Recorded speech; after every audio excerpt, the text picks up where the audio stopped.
Welcome to Witness Wednesday here on the Walk Boldly with Jesus podcast. I am your host, Katherine Duggan. However, each Wednesday, I will have a guest give their witness of how God is working in their lives. Hearing how God is working in other people's lives shows us how deeply He cares for each one of us individually. Listening to these experiences will help your faith grow. I am so blessed to be able to share these with you. Let's get started. Welcome to Witness Wednesday. Today's witness is from the klove.com website, klove.com website. I love their radio station. Their music and their DJs are the best. I've been hearing them mention for a while now that they have a tab on their website that's titled God Stories. I thought I would bring you one of these stories today. It's about a woman who started an organization called Her Campaign, capital H-E-R campaign. Here is what I found out about this organization on their website. Her Campaign began with a simple but profound mission to help survivors of human trafficking heal, grow, and find purpose. Since our founding in 2016, we have walked alongside survivors and their families, offering a continuum of care that includes crisis intervention, emergency stabilization, and transitional living programs. Our roots are in Billings, Montana, where we started with a single safe house. Over the years, we've expanded to include emergency stabilization programs and advocacy efforts. We believe every survivor has inherent worth, and we are committed to serving them with dignity, respect, and love. Today, I'm sharing with you part of a podcast episode that she did. I'll put a link for the complete episode in the show notes. You can also just go to klove.com and click on the God Stories tab. Here is her story. Britney Higgs is one determined woman and a determined follower of Jesus Christ. On foot, she traveled nearly 600 miles from Billings, Montana to Denver to raise awareness and support for the fight against human trafficking and the important need to care for those who have been trafficked. Walking the route was significant on many levels. That interstate corridor is a well-known trafficking route. Traffickers exploit highways and transportation systems for control, from recruitment to moving victims across state lines, especially in areas like Montana, Wyoming, and Colorado, where remote roads and interstate access offer anonymity and opportunity for those who traffic people in darkness. And so, this walk for me wasn't just between two cities. It was to take back ground and prayerfully asking that the Lord would stop the trafficking that is happening between these two areas. Britney rates the severity of human trafficking in the U.S. as an 8 out of 10. It's more widespread than most people realize. It happens in cities, suburbs, and rural areas. But the encouraging part is that God is raising up His church every day, believers to answer this issue in their own communities. She explains the route she walked and prayed over is between our two Her Campaign locations, two sanctuaries of healing connected by a road that sadly sees human lives treated like commodities. So we just made sure that we were walking and partnering with the Lord to say, this will not happen here anymore. Britney is deeply involved in the Take Back process as founder of the Her Campaign, which has created 2 safe homes, one in Billings and the other in Denver, with plans for another location in the Nashville area. The nonprofit provides a critical gap service, emergency stabilization programs that offer survivors immediate safety, medical care, counseling, and holistic support. The first thing a survivor experiences in one of our safe homes is safety.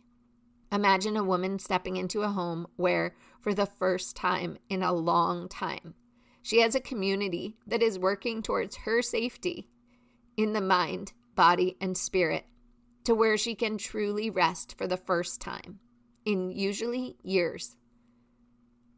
We meet her immediate needs. We provide clothing, we provide food and medical care, and then we surround her with counseling, case management, full body health practices, and prayer.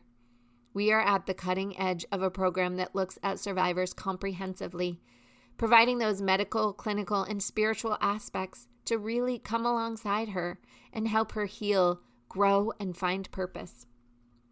Her campaign is my yes to Him, God, that is creating safe places for women to experience His healing love. Britney explained the origins and core mission of her organization as a response to a personal call from God. Her campaign mission, bridging the gap between rescue and freedom. We do hear that there is an estimated 300,000 children who are trafficked every year in the United States, and that's not even hitting the adults who are being trafficked. So we know that this is a huge issue, but that it's one that we are called to come alongside right now. She highlighted a severe lack of resources in communities, noting that there were only about 2,600 beds available nationwide specifically for trafficking survivors. Combating human trafficking requires collective action and awareness from the entire community, particularly the church, explains Britney. At her campaign's safe houses, there are numerous success stories. One mom came to us broken, having been trafficked since she was a teenager. She went through her emergency stabilization program and a drug recovery program, and today she's reunited with her children and has stepped into a job that she loves. Another woman stabilized in our emergency shelter down in Denver, Colorado, and then she entered into a long-term program and is thriving as she works on healing. Through that continuum of care, we have seen so many women graduate from our programs who get married, have children, and build careers they are passionate about. These stories remind us that these women are made in the image of God and that nothing is wasted, and He is seeking after them and every one of them to remind them of who they truly are and to help them walk into the destiny that He set before them before the beginning of time. I am a firm believer that God speaks to us today, whether that is through His word or the way He speaks to us personally. And since the moment that we started on our own healing journey, God has shown up in the most miraculous ways to help us keep on this path. And it is in the moment of turmoil when we ask the Lord and we start to doubt God. Did you really ask me to do this? I can go back to those pillars of knowing that He spoke in that moment, and it was undeniable. We have seen God provide dollar for dollar what we needed exactly when we needed it. Miraculously, we have had people showing up at our doors with checks who have never met us before, but knew because God told them that we needed provisions for something. We've had divine appointments with just the right person at the right time, and at the very beginning of the Her campaign, we were walking out in all these hills in eastern Montana with our kiddos, and out of nowhere, I felt like I had this lightning strike in my heart, and I got this vision of what a safe house would look like, and I just knew we needed to start it. Then the host asks, going back to the very long walk, the 580 miles, I understand your husband was with you for protection with the RV, but you also had a friend named Freedom? Britney said, yes, Freedom is a miniature Nigerian goat. And when we were sitting down talking about this walk and how to really raise up a nationwide movement to get people's attention, somebody jokingly shouted out, hey Britt, I think you should carry a baby goat. And we've had goats at our residential programs before. I absolutely love goats. We've raised them. So what started as a joke actually became a reality. And so yes, I had Freedom walk with me. We took major precautions to make sure she walked only what her little legs could handle during the day. But we trained her to follow me. And I can tell you that she is thriving. She's doing great. Now that the walk is over, she's just grazing and living her best life at her property in Denver. Thank you so much to Britney and her organization for doing such important work and for making such a difference in so many people's lives. Thank you for being a light when all they had seen is darkness. Thank you to Caleb for sharing this and other God stories with the world. We all need to have a little more light in our lives, and you are doing your part. Thank you. We have all seen God working in our lives. However, we might not all be aware it is God who is working in our lives.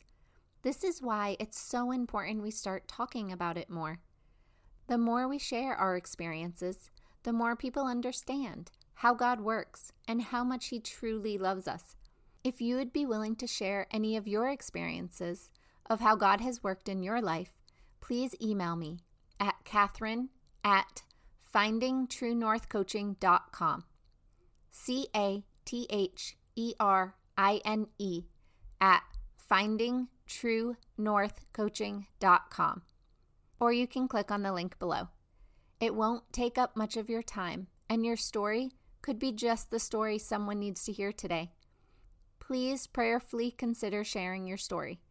Everyone has one, and the world needs to hear them. I look forward to spending time with you again tomorrow. Remember, Jesus loves you, and so do I. I will have another witness for you next Wednesday. Have a blessed day.